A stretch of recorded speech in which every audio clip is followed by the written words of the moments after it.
Baik, yang pertama tadi saya sampaikan bahwa untuk tanggal 21 Maret sampai dengan 10 April ya, walaupun kita penutupannya 11 April hari ini, tapi ini masih terus melakukan operasional penerbangan, jadi belum kita tutup berapa penumpang yang terbang pada hari ini. Kalau kita mencatat dari 21 Maret sampai dengan 10 April, itu ada 208.070 penumpang atau naik 3,2% dari tahun 2024. Tapi kalau dibandingkan dengan 2019, memang kita masih di 79,3% recovery rate-nya. Kemudian untuk movement-nya ada 1.330 aircraft movement. Yang kedua, kita mencatat arus mudik tertinggi kemarin di tanggal 28 Maret.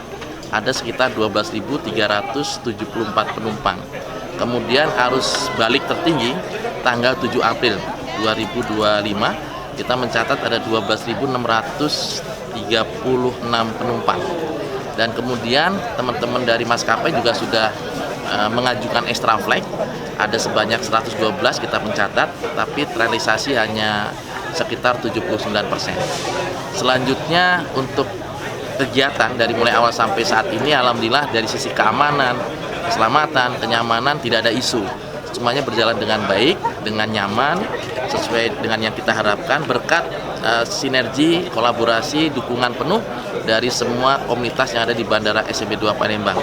Baik itu dari Lanut Sri Mulyani Lambang, dari Polsek Sukarame, dari teman-teman maskapai sendiri, dari ground handling, dari Airnav, dari CIQ, ada karantina kesehatan, karantina hewan, ikan, dan tumbuhan, dari imigrasi dan bea cukai. Ini sangat penting karena apa? Karena bertepatan dengan angkutan lebaran, kita juga masih melayani penerbangan langsung umroh yang kita menggunakan pesawat wide body dengan kapasitas 370 jamaah umroh, dan kita lakukan 1 minggu 2 kali, jadi bersamaan sekali dengan angkutan lebaran.